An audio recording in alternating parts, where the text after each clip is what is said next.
All right, hello everyone. Welcome to my channel.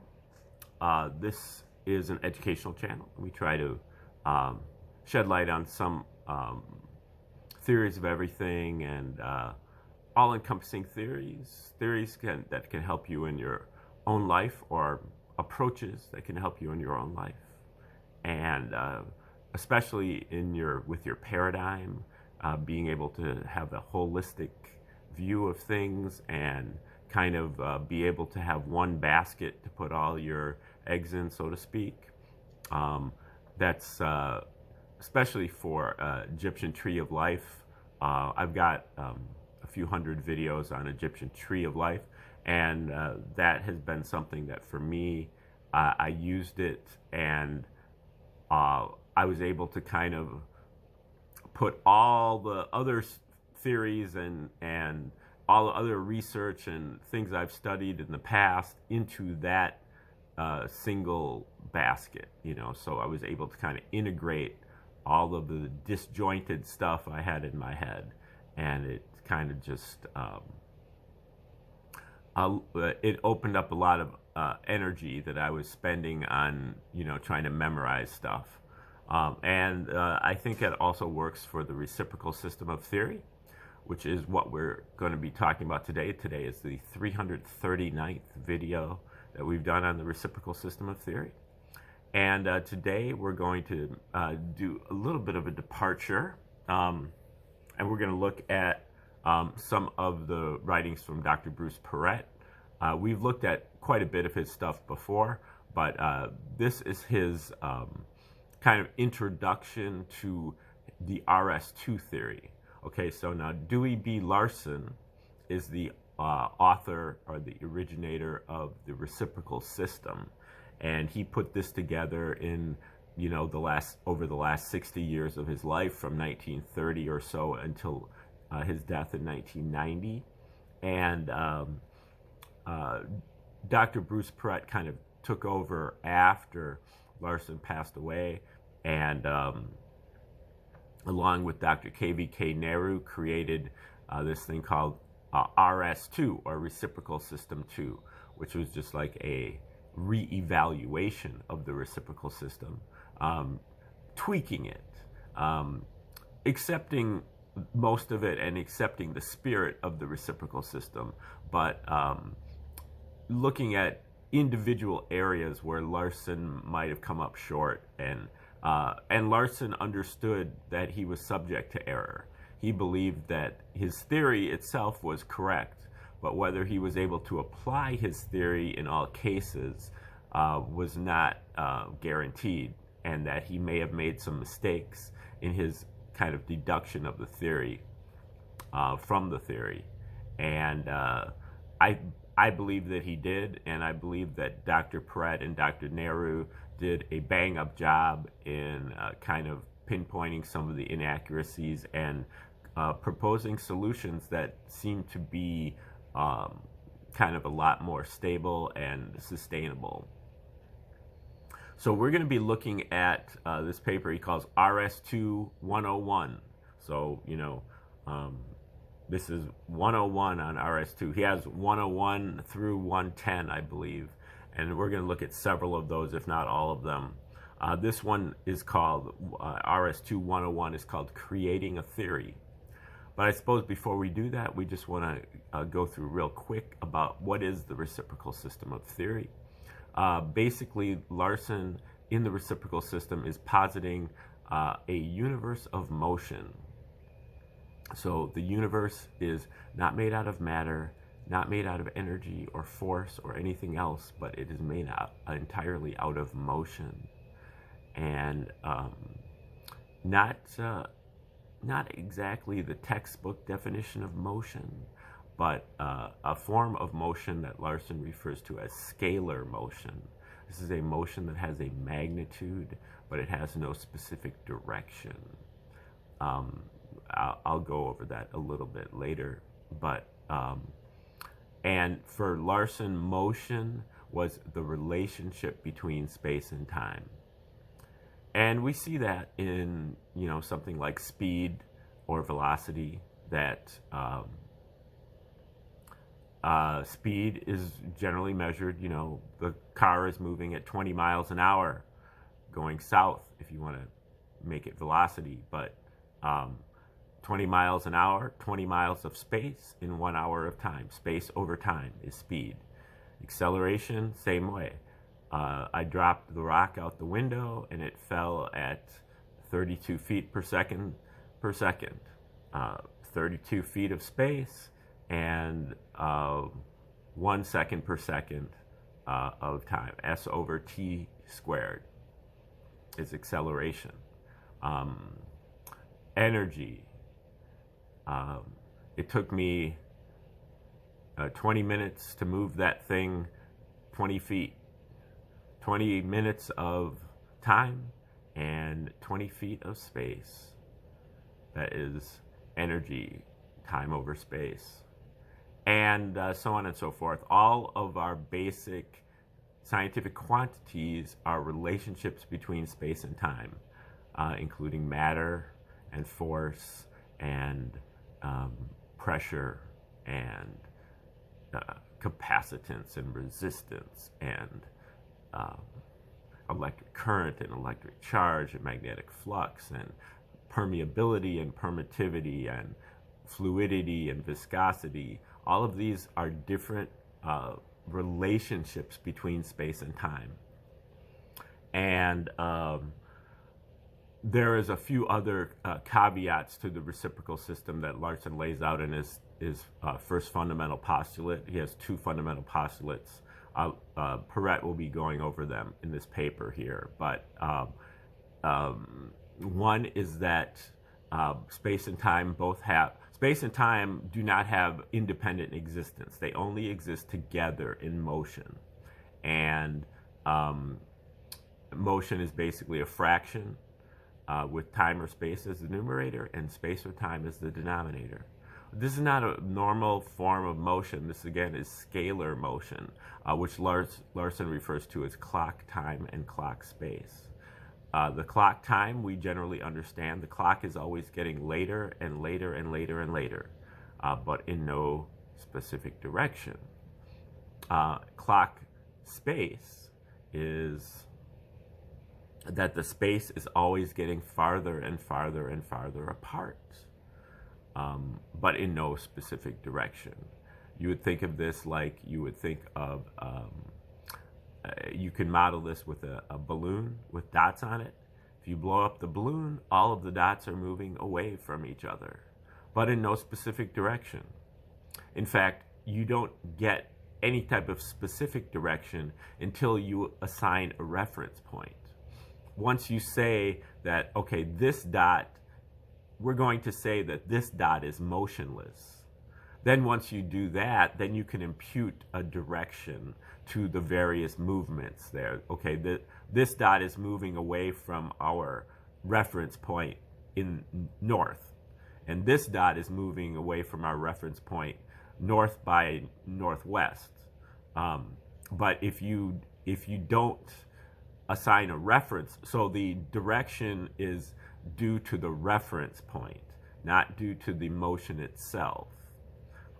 And if you don't pick the reference point, then it's basically that all the dots are moving away from each other. But not only that, but even just the locations that aren't dots, those are also moving away from each other. So everything, it's basically that the space itself is moving away from each other. Every spot is moving away from every other spot. And that was also observed by the Hubble telescope, that observed that all of the distant galaxies are moving away from each other. Unless we can want to assume that our galaxy is at the center of the universe and is motionless, then we would have to also say that our galaxy is moving away from each one of the other galaxies. So that is a scalar motion, what Larson refers to as clock space. And then there is coordinate space and coordinate time. And Larson, we generally recognize coordinate space, 3 dimensions of space, x, y, z coordinates. But then we also have coordinate time.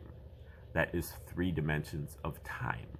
And that is general blasphemy to most of your legacy scientists, but it occurs in certain circumstances in Larson's universe.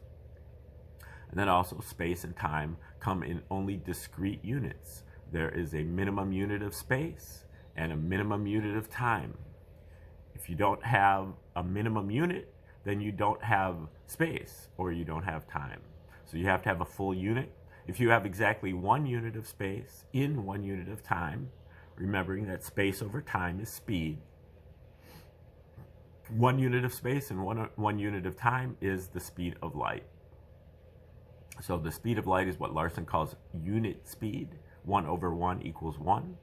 And at unit speed, he basically says that this is what he calls the progression of the natural reference system. So this is how nature measures in this universe of motion. The speed of light is basically the origin or the midpoint or the null point or the ether, the reference point of this universe, and half the universe is moving faster than the speed of light, as well as half the universe moving slower than the speed of light. And this makes sense in a universe of motion. In a universe of motion, motion is the fundamental thing, and it is the first thing. And so in order to be able to accept or even consider the reciprocal system, you have to be able to envision motion without anything moving or any object moving. There is no object. The object itself is made out of motion, and that comes later. First, you have just the motion and no thing moving. And again, in a universe of motion, that is the most fundamental thing. And so you have to be able to let go of the object idea. And then you know, Einstein is basically saying that the speed of light is the maximum speed of the universe. Larson is saying it is the midpoint of the universe. And he's using a reciprocal system, which is a multiplicative system, as opposed to the additive system of the legacy scientists. The legacy scientists are measuring from 0, and they're measuring +1, +2, +3, and -1, -2, -3. But in Larson's system, you start with 1, the speed of light, and you go 1, 2, 3, 4, and you on the other side you go 1, 1/2, 1/3, and 1/4. So they multiply to make 1, as opposed to adding to make 0. And so this is basically meaning that Einstein and his crowd, they only perceive half the universe. Half of the universe is eliminated through his dictum that everything, the speed of light is the maximum speed. And they're missing the half that's moving faster than the speed of light, which is what Larson refers to as the cosmic sector. And fortunately for those people, they can make up the difference quickly, because what's going on in the cosmic sector is exactly what's going on in the material sector, except that they are reciprocals. And so you have to reverse the roles of space and time.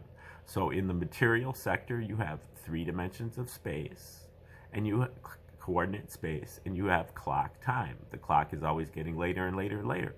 But in the cosmic sector, you have 3 dimensions of time, and you have clock space. Space is always getting farther and farther and farther apart. And generally, you know, in both sectors, you have, you know, matter. You have material matter, and you have what Larson calls cosmic matter, which is what the legacy scientists would refer to as antimatter. Okay, so that's kind of how it goes. Now, when we go over Dr. Peret's paper here, he will explain probably that and much more in this paper. So we'll get started today. I hopefully we'll be able to get through this first one in 2 days, maybe 3. Okay. RS2-101, creating a theory. Framework. A frame is a supporting structure that is used to construct something more complicated. This could be a frame of a house to support the walls and ceiling, or the frame of a picture to support the photo. In order to construct a theory, we must build the frame to support that theory's construction. Since the reciprocal system is a theory that attempts to describe behavior in nature, the underlying framework is defined by the laws of nature. So this section is called natural law. Natural law is nothing more than an observation on the way nature behaves, an observation. Nature will always do its own thing, regardless of how mankind would like it to behave. Nature's laws are static in that they always work the same way. That they always work the same way, regardless of how smart the observer is. By observing nature, we can codify the way it behaves using a number of different tools and techniques, such as mathematics, music, physics, and chemistry. But once we do that, we have left natural law and have created our own set of laws, man's law. So this section is called man's law. Man's law is a commandment on how things are to behave. And this applies to all fields. The laws of mathematics, the laws of physics, and even the laws of civilization, civil laws. Man's law is dynamic in that it changes as man learns. However, due to influences of ego, these changes do not imply that man's law actually becomes a better or closer approximation of nature. It can get far off track. This section is called realities. Realities, as can be seen, there are two frameworks. The natural one that a theory is trying to describe, and the theory description itself. In RS2, we are going to use the terms natural and artificial to represent the natural framework of observation and the artificial framework of theory describing the observations. A simple way to distinguish the two is to determine if a statement is an observation or a commandment. Photons move at the speed of light. An observation, natural. Half your salary goes to taxes. Commandment, artificial. Gold has value. Observation, natural. Federal Reserve notes and euros have value. Commandment, artificial. Nature can be observed, but not commanded. Artificial realities are commandments, observed as, quote, illusions. So, natural reality. Let's start with some basic observations of nature. First, the minimum quantity you can have of anything is one. You cannot possess none of something, nor can you have a part of something, because the part in itself constitutes one part. This is the concept of a discrete unit. Even when you bust something into pieces, each piece is a discrete unit and a quantity of one. You can continue to break things apart until you reach an indivisible unit, the building block of nature we call the atom. On the other hand, you can have more than one, but you can never have it all. I can pick 10 apples from a tree, but I can never pick every apple in the universe. The maximum quantity, though very large, is always finite. In the natural framework, there is no infinity. You either have it or you don't. And if you have it, you have some finite amount of it.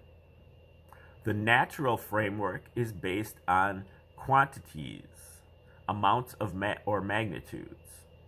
The quantity is represented symbolically by cardinal numbers or scalar magnitudes. Another observation is that the things in nature constantly change, yet remain the same. The atoms of a rock may break into dust, but the atoms are still atoms. Those same atoms can aggregate back into another rock, but the atoms are still atoms. The building blocks of nature remain constant, but the arrangement of these building blocks constantly change. These building blocks, the content of the universe, appear to have different properties than that of the container they are inside. So we have two apparently different things that are inexorably joined, yet separate. And that joining is dynamic. Change. In nature, we can describe change as the relationship between the content and the container. Natural quantities work like the Christian calendar, where there is no year zero. When you subtract a year from 1 AD, you end up at 1 BC. When you have a natural quantity of 1 and you remove that 1, you end up with 1 missing and a -1 and start counting in the downward direction. You can never have none, since, like the Christian calendar, there is no concept of zero. Artificial reality. Artificial reality. To understand the artificial reality created by man, one must understand a bit about psychology and consciousness, particularly the point of consciousness, that tiny person that sits in a chair behind your eyeballs with the joystick driving your body around the world. Everything this guy sees is relative to him. He is the center of the universe, and everything extends outward. In order to deal with the external world, he needs a reality that includes the concept of himself as a center or zero. Zero, of course, does not exist in the natural world around him, in the natural world around him. So he designs a personal framework to include the concept of zero, an artificial reality. In the mind's eye, everything is always relative to that point of consciousness, which views amounts as an ordered series, a measurement from itself, expressed symbolically through ordinal numbers. I'm first, you're second, he's third, she's fourth, etc. Sequences are relative amounts. When we say something like first in line, there is an assumption that the line starts somewhere, a zero, and we are 1 unit from that zero. If you have zero, you can have none. So what about not none? Here enters the other end of the measurement, that which goes beyond the natural ability of counting, infinity.